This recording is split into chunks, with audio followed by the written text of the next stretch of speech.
Fala galera, hoje eu vou trazer a filmografia, os melhores filmes clássicos da carreira do ator Robert Redford, a filmografia destrinchada dessa lenda do cinema, 10 opções.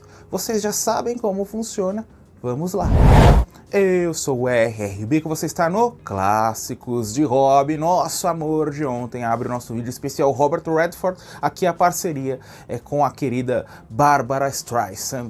Um filme de romance, é verdade, romance barra drama. Acontece ali, inicia no final da década de 30 e vamos passar vários anos. É o relacionamento entre duas pessoas que são muito diferentes uma da outra, seus perrengues, a situação política no país à época, a direção do Sydney Pollack, e nosso amor de ontem consegue antecipar várias e várias opções que ficaram muito populares a partir de 2010, 2020, que filmes de drama com bastante romance, que exploram, conseguem capturar todas as nuances de um relacionamento, não só as positivas, mas as negativas também. Filme bem legal, tem as canções também da Barbra Streisand, principalmente a música tema, né, que deu nome ao título original. Então fica a recomendação. Tem roteiro também do Francis Ford Coppola, ou seja, um clássico aí dos anos 70. Brubaker, filme de 1980, trazendo a jornada de um homem que é incumbido da missão de dirigir uma prisão caindo aos pedaços, isolada, que a corrupção impera entre as pessoas que trabalham, e ele vai tentar mudar a história dos presos. Primeiro ele vai fingir ser um prisioneiro para depois revelar a sua verdadeira identidade. A filmografia do Robert Redford vai até 2018, 2019, quando ele se aposentou. Eu trouxe até 1980, a nossa temática que é filmes clássicos, né? Então Brubaker é o filme mais novo dessa listinha, e é o tradicional filme de prisão, porém diferente de outras opções, como Fuga de Alcatraz, Papillon e assim por diante. É mais focado na história, na construção de roteiro. O Robert Redford em uma atuação menor, quando eu digo menor, eu digo sem exacerbações, mais calmo, nos conduzindo através de cada fragmento de história. Ótimo elenco, tem até o Morgan Freeman, iniciozinho de carreira, uma pequena participação. Então é um filme bem duro, né? Não oferece concessões ou recompensas ao seu final, mas fica a dica aqui para vocês. Uma opção mais diferente, O Candidato, uma obra que vai se inserir no âmbito político, um homem que ele não tem grandes projeções de vitória, mas vai mesmo assim se candidatar ali a um cargo político. Quando ele pensa que nada pode melhorar, a situação vai mudar, e ele simplesmente não sabe o que fazer naquela situação. Dentro desse subgênero, que não é verdade um dos meus favoritos, né, trabalhando sobre política, sobre os bastidores, mas aqui é inserido o caráter cômico, então isso consegue deixar um filme um pouquinho mais leve, consegue fazer com que nós consigamos de alguma forma absorver o que está sendo mostrado, e claro, né, toda a corrupção desse meio político, algo quase inerente à profissão, né? Então Robert Redford, uma performance diferente e incrível, da primeira aparição até a subida dos créditos, como a gente costuma falar. Mais forte que a vingança, outra contribuição entre Robert Redford e Sydney Pollack, um faroeste em meio a muito gelo, a história de um homem solitário, tudo que ele quer é viver sozinho. Ele teve alguns eventos trágicos em seu passado, porém agora no presente, mal entendido, vai trazer um novo conflito à sua vida com os índios. A história é muito boa, é verdade, a atuação do Robert Redford é incrível, silenciosa, um filme que trabalha muito com silêncio, porém o maior destaque é a construção visual que o Pollack consegue atribuir. Aqui cenários bem extensos, florestas, rios, neve para tudo quanto é lado. É um filme que você se sente passando frio com Robert Redford, caçando, dando flechada, machadada nas coisas. Então aí, se você quer eu sou completamente apaixonado por esse pequeno subgênero, né? Faroeste em meio a muito gelo, fica a recomendação. E claro, Sydney Pollack, Robert Redford, não há como errar dentro da década de 70. Dobradinha ímpar da parceria Robert Redford e Paul Newman, uma das maiores duplas da história do cinema. Butch Cassidy, a primeira opção. Filme faroeste, agora tradicional. A história desses amigos inseparáveis que se envolvem nas mais diversas problemáticas, sempre fora da lei, novos golpes, fugas a outros países. Eu gosto como Butch Cassidy traz tragédias às vidas dos personagens, ou seja, não é só glamour, não é só a vida fora da lei, sempre sempre com golpes dando certo, eles também têm o lado negativo da existência. E na primeira cena em que ambos aparecem juntos, o que a gente tem a ideia é que eles estão juntos já há décadas e décadas, é uma parceria que dá certo, que combina. E dois dos homens ali mais atraentes, né, vamos dizer assim, dos anos 60, anos 70, esse período, pós-período clássico, né, antes do cinema dos anos 80.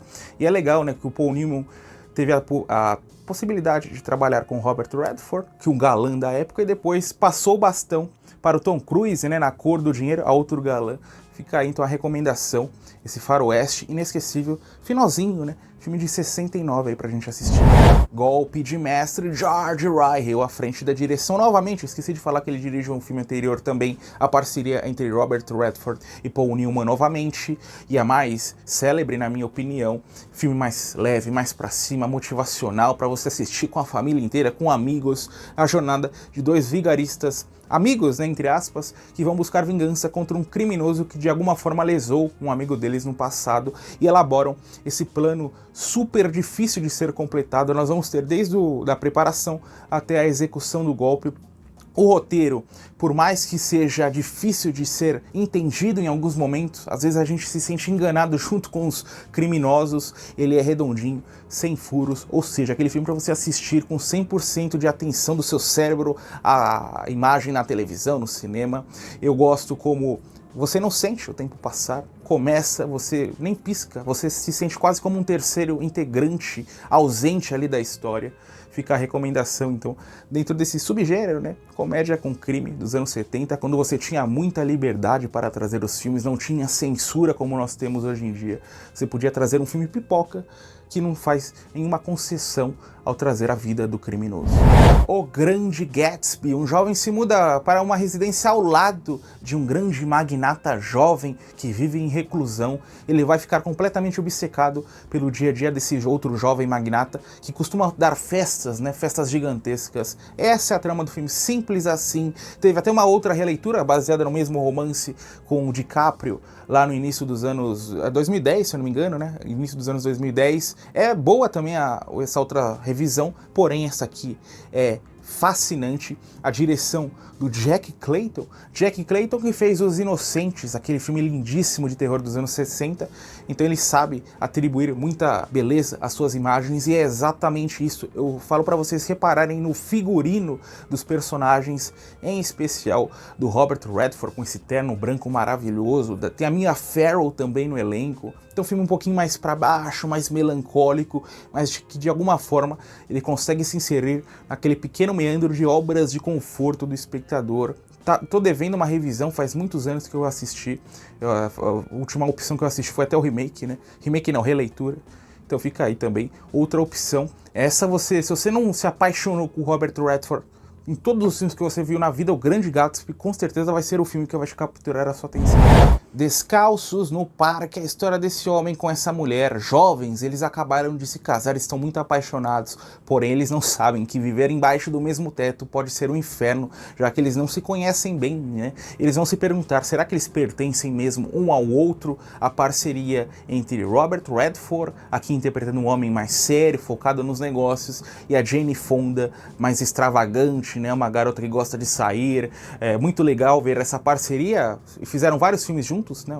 A Jane Fonda com o Redford, a direção do Gene Saks, um nome importante para comédia, e o roteiro baseado numa peça do Neil Simon. E eu falo para vocês, filmes baseados na obra do Neil Simon das décadas de 60, 70, 80 são sempre divertidos, sempre provocam gargalhadas, sem precisar ofender ninguém, ofender minorias, aquela comédia leve para você assistir com amigos, família.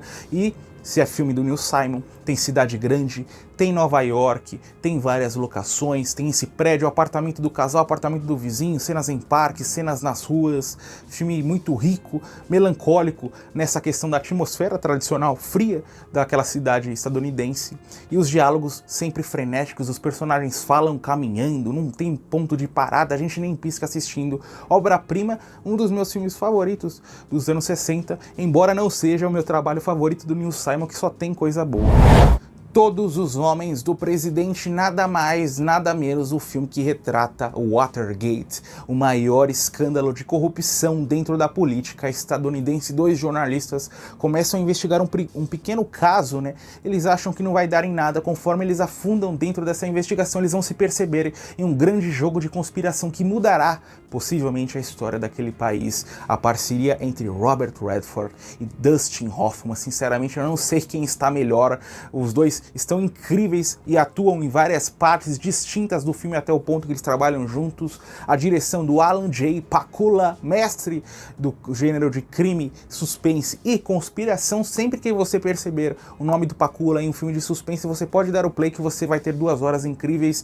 Esse talvez seja o seu maior trabalho. 2 horas e meias de puro entretenimento com muito conteúdo. A edição, assim como trabalhos posteriores, como JFK, se você vai trabalhar com política e crimes, você tem que ter uma edição de um filme fantástica. É o que o filme traz, a gente não consegue piscar, a gente se sente arrepiado com os eventos da história. Pouco a pouco a gente vai entendendo o roteiro, entendendo a dimensão do que eles estão investigando. Então, uma obra-prima suprema dos anos 70. Quando a gente fala sobre a década, não há coisa melhor. Há vários filmes que se equiparem, mas superar é difícil.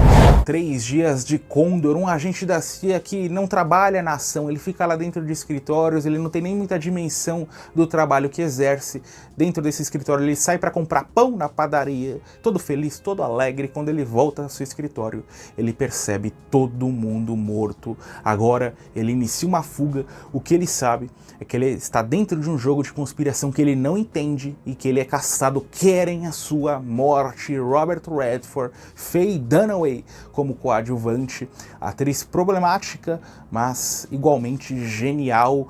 Não tem ponto de parada a partir do ponto que nós somos apresentados à história de fato, assim como o personagem do Redford. É suspense do início ao fim, frenético, perseguições, vários pontos da cidade com esse homem, de forma quase desesperada, tentando entender qual o cenário que ele está inserido. Ele não pode confiar em ninguém, nem mesmo na personagem da Faye Dunaway, que eles vão se reunir em determinado ponto da história.